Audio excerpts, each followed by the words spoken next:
Salam dəyərli izləyicilər, hər birinizə xoş gördük. Bu videoda sizlərlə sertifikasiya imtahanına hazırlaşan ibtidai sinif müəllimləri üçün riyaziyyat fənni üzrə model imtahan 2 üzrə olan sualların izahını verəcəm. Bu tipli videoların davamlı olması üçün zəhmət olmasa ilk növbədə videomuzu bəyənirik, ətrafımızda olan digər insanlarla paylaşırıq ki, kimlər ki sertifikasiya imtahanı verəcək, onlar da bu videolardan faydalansınlar. Dəyərli dostlar, ekranda aşağı sol tərəfdə WhatsApp nömrəmizi görürsünüz. Həmin nömrəyə yazaraq dərslərimiz barədə, sağda gördüyünüz kitab barədə detallı məlumatlar əldə edə bilərsiniz. Biz isə birinci sualdan izahlara başlayırıq. 25 sualın içərisində hər bir mövzudan suallar var və sualların səviyyəsi də imtahan səviyyəsinə uyğunlaşdırılıb. Əvvəlki illərdə istifadə olunan sual tiplərinə üstünlük verilibdir sınağa hazırlayan zaman. Deməli, birinci sualdan start götürək. Videonu saxlayaraq əvvəlcə özünüz sualın cavabını tapmağa çalışırsınız, sonra mənim izahımla doğru yoxsa yanlış yazdığınızı müəyyən edə bilərsiniz. Kiloqramı 25 qəpik və 55 qəpik olan unu qarışdırdılar. 20 kiloqram unun qiyməti 8 manat 60 qəpik edirdi. Qarışıqda neçə kiloqram ucuz və neçə kiloqram baha un oldu? Dostlar, müxtəlif formada bunun yazılış qaydaları var. Ən gözəl üsullardan biri tənliklər sistemidir. Təklif edirəm ki, hər biriniz tənliklər sistemini mənimsəyəsiniz. Əvəz etmə üsulundan da istifadə etmək olar. Amma gəlin biz tənliklər sistemindən həll edək, hansı ki qruplarımızda bu şəkildə öyrənirik. 25 qəpikdən ucuz undur, 55 qəpikdən baha undur. Yəni qiymətinə əsasən bunu təyin edirik. 25 ucuz, U hərfini işarə edirəm. Üstəgəl 55 baha. Və ikisi birləşəndə nə qədər edir? 8 manat 60 qəpik. Bunda 860 kimi yazıram. Hamısını qəpik ilə yazdım. Yəni 25 vurulsun U, üstəgəl 55 vurulsun B bərabərdir 860. Eyni zamanda ucuzla bahalını toplayan zaman, yəni bu U, B nədir? Ucuz və bahalı unun kütlələridir. Bu da 20-yə bərabərdir. Dostlar, burada əvəz etmədən istifadə edə bilərsiniz. U bərabərdir 20 çıxılsın B aparıb yerinə yaza bilərsiniz. Və yaxud da tənliklər sisteminə uyğun yazsaq, məsələn, ikincini 25-ə vursam, alt-alta çıxıb məsələni həll edə bilərəm. İkincini 25-ə vursam, hər birini 25-ə vururum, olur 25 ucuz. Sonra digər tərəfə də vururam, yəni B-nın özünü də vururam. Üstəgəl 25 bahalı olur. Bərabərdir. 20-ni də 25-ə vururuq, edir 500. Tənliklər sistemini bilməyən müəllim üçün bu qaranlıq qala bilər, amma mütləq tənliklər sistemini öyrənməyiniz vacibdir. Bu tipli suallar düşüb, yenə də düşə biləcək. Alt-alta çıxırıq. 25U, 25U bunlar gedir. 55B-dən 25B-ni çıxan zaman qalır 30B bərabərdir. 860-dan da 500 çıxsam qalacaq 360. Buradan da B bərabərdir. Sıfırları silə bilərəm. 36-nı böləcəm 3-ə düşəcək 12. Yəni bahalı unun kütləsi 12 kiloqramdır. Cəmi 20 kiloqram idi. 20 kilodan 12-si bahalıdırsa, yerdə nə qalır? 8 kiloqram. Deməli, 8 kiloqramda ucuz un olacaq. Doğru cavab D variantı. İkinci sual. Diaqrama əsasən A bucağının dərəcə qiymətini hesablayın. Dəyərli müəllimlər, gördüyümüz kimi bu çevrədir. Çevrə neçə dərəcədə toplam olaraq? 360 dərəcə. Burada həm adi kəsri, həm onluq kəsri, həm də faizi bilmək lazımdır. 83 dərəcə hazırdır. Bunu bilirəm. 360 dərəcənin 8-də 1 hissəsi. 360-ı 8-ə bölsəm, bura 45 dərəcə edəcək. Buradan yazıram 45 dərəcə. Yəni 8-də 1 hissə çevrədə 45 dərəcəyə bərabərdir. 0,2 hissə. Yəni eyni qayda üzrə 0,2-ni belə yaza bilərsiniz. 10-2. 360-ın 10-2 hissəsini tapanı 10-a bölüb 2-yə vuracam. Edəcək 72 dərəcə. Bura oldu 72 dərəcə. Eyni qayda üzrə biz faiz də tapmağı bacarmalıyıq. 360 dərəcənin 40% necə tapılır? 360-ı 40-a vurub 100-ə bölmək lazımdır. Və yaxud da 0,4-ə də vura bilərsiniz birbaşa. Bu da 144 dərəcə edəcək. Artıq bütün dərəcələr bəllidir. Bura 144, bura 72, bura 83, burada 45. Bir dənə qaldı A bucağı.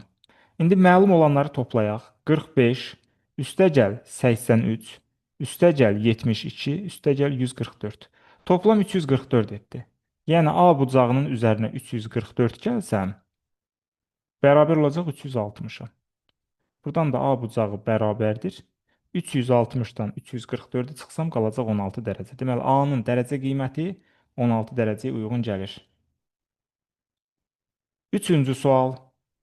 Eyni vaxtda qarşı-qarşıya hərəkətə başlayan iki maşından birinin sürəti 68 kilometr bölünsün saat. Digərinin sürəti A kilometr bölünsün saatdır. Maşınlar 5 saat getdikdən sonra burada C hərfi düşməyib. Okey. Onun bir problemi yoxdur. Maşınlar 5 saat getdikdən sonra onlar arasında qalan məsafə 24 kilometr oldu. İki məntəqə arasındakı məsafəni tapın. Deməli, dəyərli dostlar, burada hərəkət necədir? Qarşı-qarşıya hərəkətdir. Qarşı-qarşıya hərəkətin ilk növbədə qaydasını xatırlamağa çalışaq. Biri buradan gəlir, biri buradan gəlir. Düsturu nə idi? Sürətləri toplayıb zamana vurmaq lazımdır. Yəni birinin sürəti A-dır, digəri 68-dir. A üstəgəl 68 eyni vaxt sərf ediblər, yəni ikisi də 5 saat gediblər. Vurulsun 5. Arada qalan məsafəni də üstə gəlirəm. Plus 24. Bu da bərabərdir. Vurmanın paylama xassəsinə əsasən 5-i A-ya vuracam, olacaq 5A. Üstəgəl 68-i vururam 5 edir 340. Üstəgəl 24. Bunu da sadələşdirsək 5A yerində qalacaq. 340 ilə 24-ü toplasam edəcək 364. Yəni 5A üstəgəl 364 olacaq. Doğru cavab A variantıdır. Həm sürət məsələsinin qaydasını bilməliyik, həm də ifadə qurmaq bacarığımız olmalıdır. Dördüncü sual. 5x üstəgəl 35 kiçikdir 280 bərabərsini ödəyən ən böyük natural ədədi tapın. 5x kiçikdir 280-nin əvvəlcə 35-i çıxacam. Qalacaq 245. Buradan da x kiçikdir. 245-i böləcəm 5-ə, düşəcək 49. X ədədi 49-dan kiçikdir. Bəzən müəllimlər bura qədər gəlirlər və yanlışlıqla cavabı 49 götürürlər. Diqqətli olun. X-in ala biləcəyi qiymət 49-dan balaca olmalıdır. 49-dan balaca olan ən böyük ədəd hansıdır? Əlbəttə ki, 48-i götürə bilərəm. Doğru cavab D variantı. Sual 5. Çevrənin radiusu ilə diametrinin cəmi 18 sm olarsa, bu çevrənin xaricinə çəkilmiş kvadratın sayəsini tapın. Dostlar, bu sual çox populyardır. İllərdir düşür bu tipli suallar çevrə ilə bağlı. Ona görə bizim sınaqlarımızda da çox rast gələ bilərsiniz. Bunu mükəmməl bilməliyik.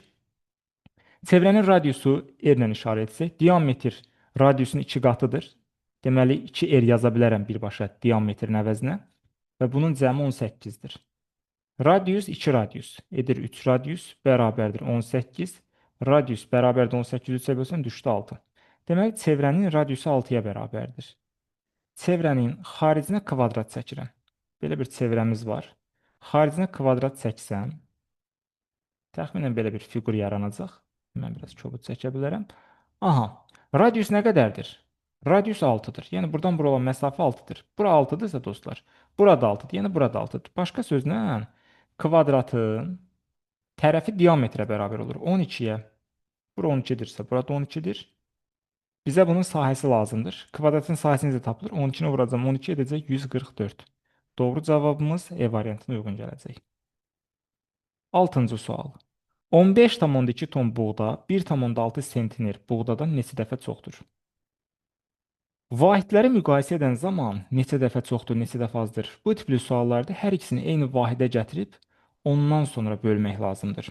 15,2 ton nə deməkdir? Yəni 15 ton və 0,2 ton.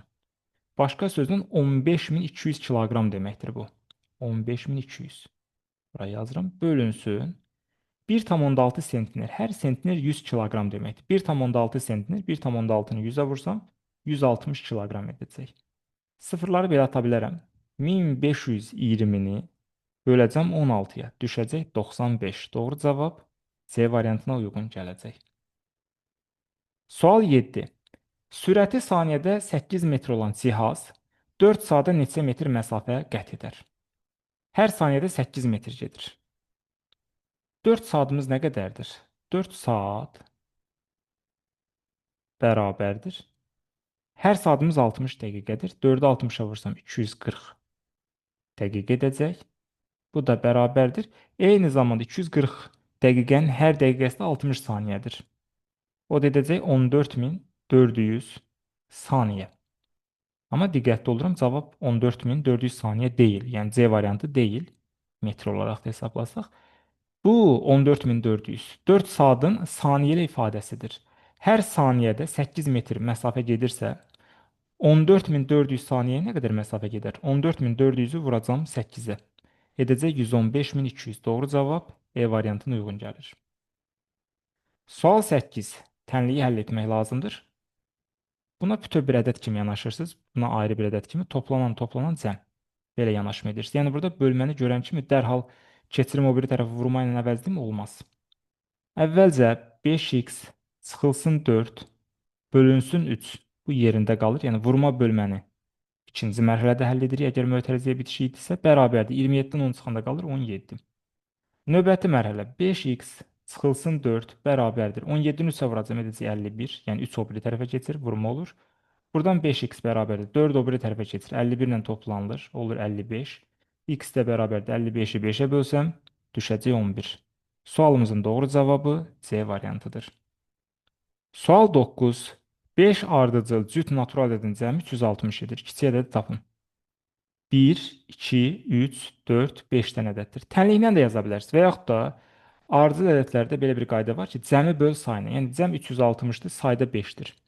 360-ı 5-ə bölürəm, düşür 72. 72 ortadakı ədəddir. Ardıcıl cüt deyir. 72-dən əvvəl 70 var. Bir əvvəlki də 68-dir. 72-dən sonra 74 var, sonra 76 var. Bunlar bizə lazım deyil, amma maraq üçün yazdım. Deməli, kiçik ədəd neçə olacaq? Kiçik ədədimiz 68 olacaq. Sual 10. Sutkanın keçən vaxtı qalan vaxtının 3 dəfə çoxdur. Hazırda saat neçədir? Sutkanın keçən vaxtı var və sutkanın qalan vaxtı var. Sutkanın keçən vaxtı qalan vaxtından 3 dəfə çoxdursa, qalan vaxtı x desəm, keçən vaxtı olacaq 3x. Sonra 3x-dən x-i toplayacam. 3x üstəgəl x bərabərdir 24 saata. 3x-dən x-i toplasam olur 4x bərabərdir 24-ə. X də bərabərdir 24-ü 4-ə bölsəm düşəcək 6. Sutkanın qalan vaxtı 6 saatdır. Sutkanın keçən vaxtı 6-nı 3-ə vururam 18 saat edir. Sutkanın bitməsinə 6 saat qalıbsa dostlar, saat neçədir? Əlbəttə ki, axşam 6 tamam, yəni 18:00. Eyni zamanda biz bilirik ki, sutkanın keçən vaxt indiki saatı göstərir. Yəqin ki, sutka məsələlərini hər biriniz bilirsiniz. Yəni doğru cavab 18:00 olacaq. Sual 11. Aşağıdakı ədədlərdən hansı 9-a qalıqsız bölünür? 9-a bölünmə əlaməti nədir? Əgər ədədin rəqəmləri cəmi 9-a bölünürsə, o ədədin özü də 9-a bölünür. A variantına baxıram. 1 üstəgəl 2 üstəgəl 4 üstəgəl 8 üstəgəl 9 üstəgəl 3 bərabərdir. 1-in üstə 2 gələndə 3, üstə 4 gəldim 7, 7-nin üstə 8 gəldim 15, 15-in üstə 9 gələndə 24, üstə də 3 gəldim 27. 27 9-a bölünürmü? Bəli. Deməli bu ədəddə 124.893 ədədi də özü 9-a bölünəcək. Elə doğru cavab A variantıdır. Digər variantlara artıq baxmıram. Yəni özünüz maraq üçün yoxlaya bilərsiniz. Onların rəqəmləri cəmi 9-a qalıqsız bölünməyəcək. Sonra 12-ci sual. Uzunluğu enindən 3 dəfə böyük və sahəsi 108 kvadrat santimetr olan 3 düzbucaqlını yan-yana qoydular. Alınan fiqurun perimetrini tapın. Maraqlı sualdır. Deməli, bu düzbucaqlını düşünək. Nx-dirsə, uzunluğu bundan 3 dəfə çoxdur, 3x-dir. X-i 3x-ə vursam, bərabər olur 108-ə. Sahə belə tapılır da, n uzunluğa vurmaqla. Bu da x deməkdir də öz-özlüyündə. Daha doğrusu vurma deməkdir. Buradan x vurulsun x bərabərdir. 108 3-ə vursam düşəcək 36. Nəyi özünə vursam 36 edir? Əlbəttə ki, 6-nı. Deməli, x-in qiyməti bərabərdir 6-ya. Deməli, bura nədir? 6-dır. N 6-dır, uzunluqda 3x. Yəni 18 olacaq. Bura qeyd edək. Bura 6-dır. Uzunluq oldu 18. İndi yaranan fiqurun perimetrini tapanda yadda saxlamaq lazımdır ki, yalnız və yalnız kənar xəttlər nəzərə alınmalıdır. Ortada qalacaq xətt hansı ki, indi göstərəcəm sizə. O nəzərə alınmır dostlar. Yəni bax bu hissədə gördüyünüz ortadakı xəttlər fiqurun perimetrində nəzərə alınmayacaq yaranan fiqurda. Burada 18 olacaq, burada 6 olacaq, burada 18 olacaq, burada 18-dir. Burada da bir 6 var, bunu da nəzərə almaq lazımdır. Burada bir 6 yarandı. Ha, bax burada ümumi hissədə. Bura 18-dir, yəni uzunluq olaraq. Bura 6-dır. Deməli yerdə qaldı 12. Bura 12-dir. Burada 12-dir. Burada oldu 6. Bunun indi hamısını toplamaq lazımdır. 4 dənə 18 görürəm. 1, 2, 3, 4. 18-i 4-ə vursam edər 72. Üstə gəl. 6-lardan neçə dənə görürəm? 1, 2, 3, 4. 4 dənə 6, 24. Üstə gəl. 2 dənə də 12 gördüm. 12-ni 2-yə vuran edir 24. Hamısını toplasam olacaq 120 santimetr. Doğru cavab D variantına uyğun gəlir. Sual 13. Ananın 32, övladlarının isə 4 və 6 yaşları var. Neçə il sonra ananın yaşı övladlarının yaşları cəminə bərabər olacaq? Bu da populyar olan yaş məsələlərindən bir növdür. İmtahanlarda istifadə olunub. Bu hadisə x ildən sonra baş verəcək, dəyərli müəllimlər. Ananın bugünkü yaşı 32-dir. X ildən sonra yaşı olacaq 32 üstə gəl x. Övladlarının yaşı 4 və 6-dır. 4-ün üstə 6 gələndədir 10. X ildən sonra hər birinin yaşı x il artır. Yəni, bura olacaq 2x. 3 övlad olsa 3x yazacaqdım. Bu da bərabərdir. Tənlik kimi həll etsək 2x-dən x çıxanda x qalar. 32-dən də 10 çıxıram. Qalır 22. Doğru cavabımız 22 ildən sonra bu proses baş verir. Doğru cavab C variantına uyğun gəlir. Sual 14. Nazim pulunun 5də 2 hissəsi ilə birinin qiyməti 25 manat olan 4 ədəd saat aldı. Bundan sonra onun neçə manat pulu qaldı? Deməli, birinin qiyməti 25 manat olan 4 dənə saat alıb. 25-i 4-ə vururam, edir 100 manat. Bu pulunun 5də 2 hissəsidir. Yəni 5də 2 hissəsi 100 olan ədədi tapırsınız. Bunun üçün nə edəcəm? 100-ü böləcəm 2-yə, vuracam 5-ə. 100-ü 2-yə bölsəm 50, 50-ni 5-ə vursam 250. Nazimin 250 manat pulu var imiş. O pulun 5də 2 hissəsidir. 250-nin 5də 2 hissəsi nədir? 250-ni 5-ə böldüm.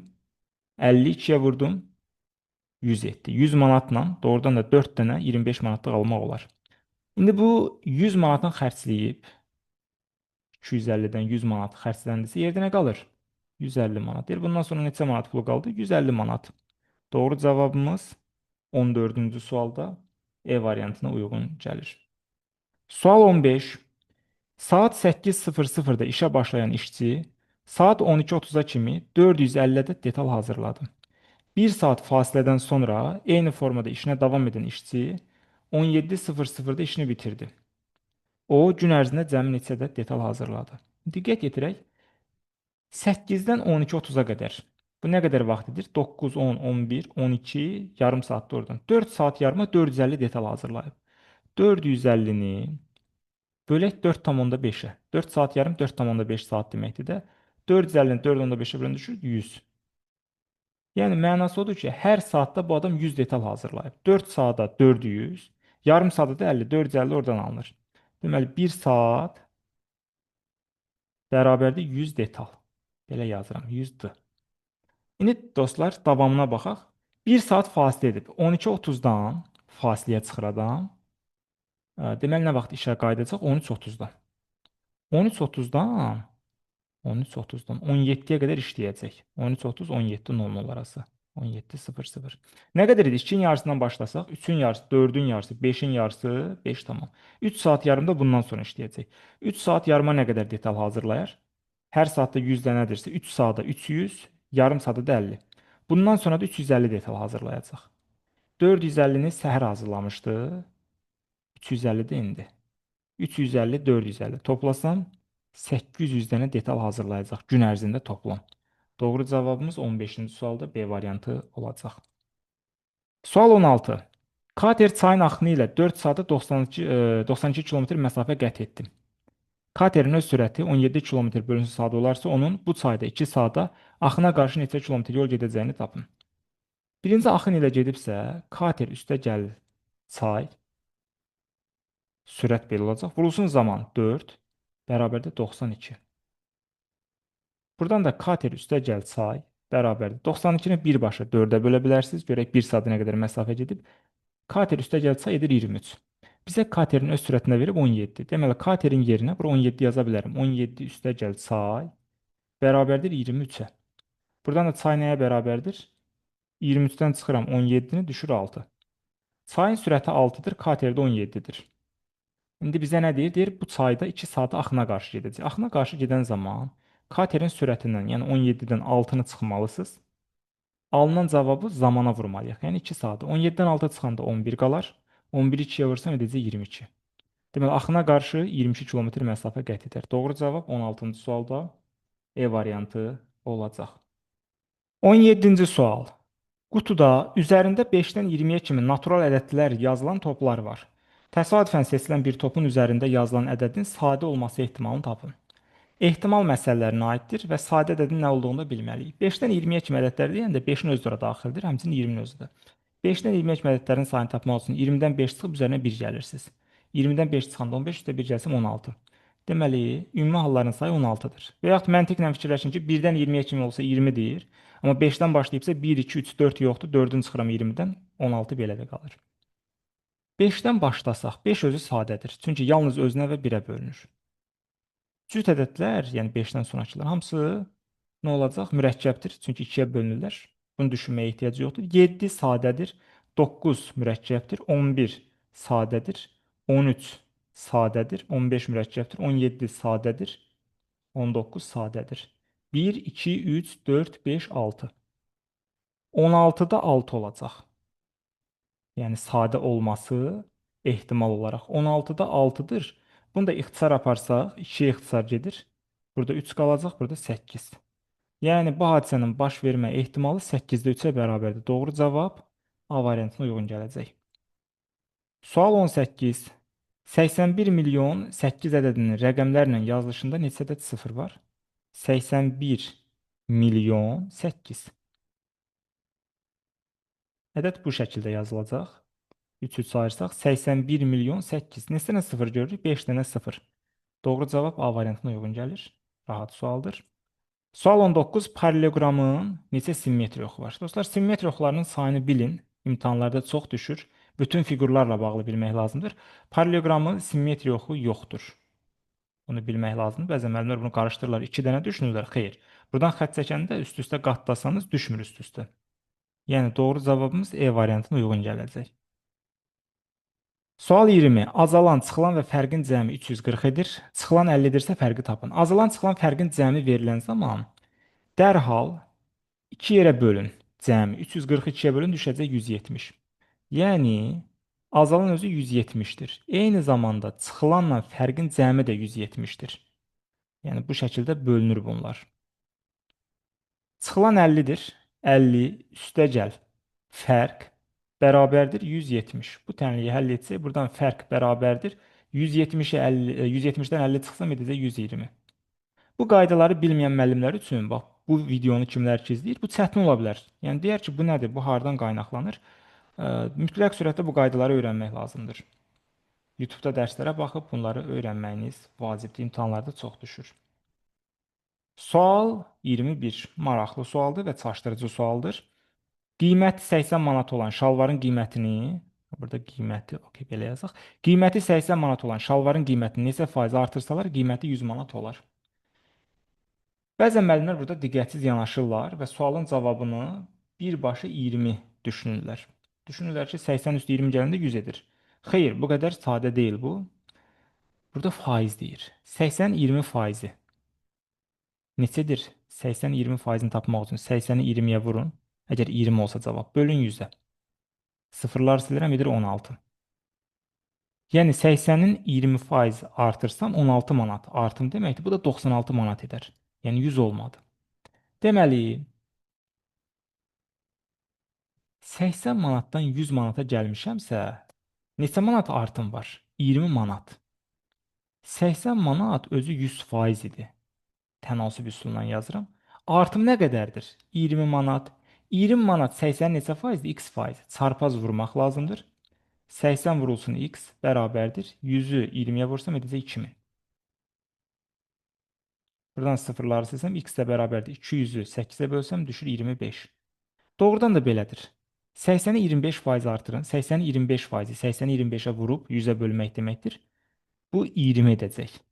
Yəni 80-in 25%-i 20-yə bərabərdir. Bu zaman cavabımız doğru alınır. Bu suallar çaşdırıcı suallardır faizlə bağlı. Diqqətli olmaq lazımdır.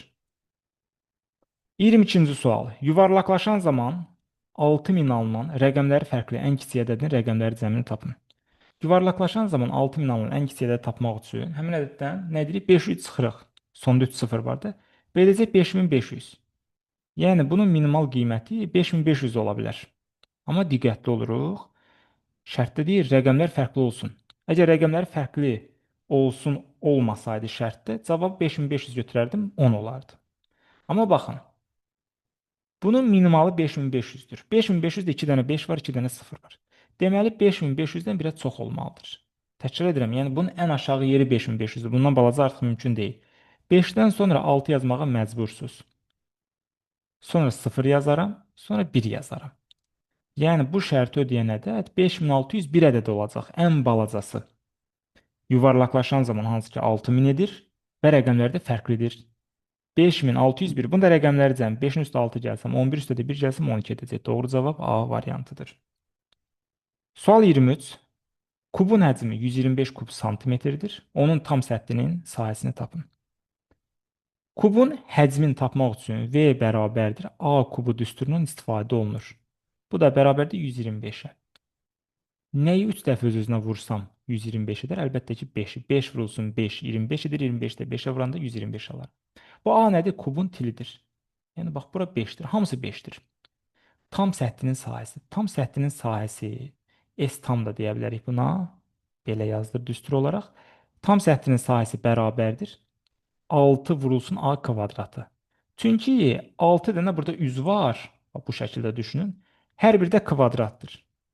Bu da bərabərdir 6 vurulsun 5-in kvadratı. 5-in kvadratı 25 edər. 6 vurulsun 25. 6-nı da 25-ə vursam 150 edəcək. Doğru cavab D variantına uyğun gəlir. Sual 24. 0,46 ədədindən böyük, amma 0,5 ədədindən kiçik olan və vergüldən sonra yalnız 2 rəqəmi olan bütün ədədlərin cəmini tapın. Deməli, belə bir ədəd var. 0,46-dan böyükdür. Eyni zamanda 0,5 ədədindən də balacadır. Bura bir 0 da yaza bilərik. 0,46 ilə 0,50 arasında hansı ədədlər var? Vergüldən sonra 2 dənə rəqəm olmaq şərti ilə 0,47 var. Üstəgəl 0,48 var. Üstəgəl 0,49 var. Yəni bu 3 ədədin cəmini tapmaq lazımdır. Bunda toplama qaydasını yəqin ki hamınız bilirsiniz. Adi hesablamada yəni alt-alta yazıb tamı tamın altdan, kəsirsən altdan yazıb toplayırıq. O da 1,44 edəcək. Doğru cavab B variantıdır. 25-ci sual. Bu sualda dəfələrlə imtahanlarda düşüb, yenə də qarşımıza çıxa bilər. Qalıqlı bölmə ilə bağlı bir sualdır. Qalıqlı bölmə əməlində bölünən ilə bölənin fərqi 178 edir. Natamam qismət 23 və qalıq 2 olarsa, bölünən ilə bölənin cəmini tapın. Deməli, dəyərli dostlar, 2 dənə ədəd var. Burada biri bölünəndir. Məsələn, buna A deyək. Digəri böləndir, buna B deyək, şərt olaraq. A-dan B-ni çıxanda bərabər edir 178-ə. Eyni zamanda A-nı B-yə böləndə bərabər olur 23. Qalıqda neçə qalır? 2. Qalıqlı bölmə düsturuna əsasən buradan A bərabərdir. Bölünəndir də, yəni 23-ü B-yə vurub üstə 2 gələcəm. Olacaq 23B plus 2. İndi bunu aparıb bax burada yerinə yazmaq lazımdır. Əvəz edirəm bir növ. A-nın əvəzinə yazıram 23B üstəgəl 2 çıxılsın B bərabərdir 178. 23B-dən B çıxanda 22B qalar. Bərabərdir. 178-dən 2-ni çıxacam, çünki 2 o biri tərəfə ikisinə çıxma olacaq. Olacaq 176. B də bərabərdir. 176-nı böləcəm 22-yə, düşəcək 8. Bölənimizin qiyməti 8-dir. Bəs bölünən nə qədərdir? Bölünəndən böləni çıxanda 178 qalıb. Aparıb burada B-nın yerinə 8 yazsam, hansı ədəddən 8 çıxanda 178 qalır? 178-in üstə 8 gələrəm, edər 186. A da bərabərdir 186-ya. Amma diqqətli oluram. Mənə deyir, bölünənlə bölənin cəmini tap. Biri 8-dir, biri 186-dır. 186-nın üzərinə də 8 gəlsəm, edər 194. Doğru cavab E variantıdır. Belə dəyərli müəllimlər, model imtahan 2 üzrə olan sualların izahını yekunlaşdım. Əminəm ki, bu suallarda çətinlik çəkən müəllimlərimiz də var. Mütləq surətdə bu sualların üzərində işləmək lazımdır. Müxtəlif vaxtlarda burada qeyd etdiyim suallardan istifadə olunub imtahanlarda, ibtidai sinifdə, yəni ona görə model imtahan adlandırırıq. Bu imtahanlara da önəm vermək lazımdır. Yəni model imtahanlar hansı ki kanalımızda paylaşılır. Onları detallı şəkildə diqqətlə dinləməlisiniz. Hansı hissələri bilmirsinizsə, o hissələrin üzərində çox çalışmalısınız. İmtahanlarda bunlara yaxın, bunlara oxşar suallar qarşınıza çıxacaq. Hər birinizə izlədiyiniz üçün təşəkkür edirəm. Videomuzu bəyənməyi və ətrafınızda olan digər insanlarla paylaşmağı unutmursunuz. Sağ olun, bir sonraki izahlarda görüşərik. Hələlik.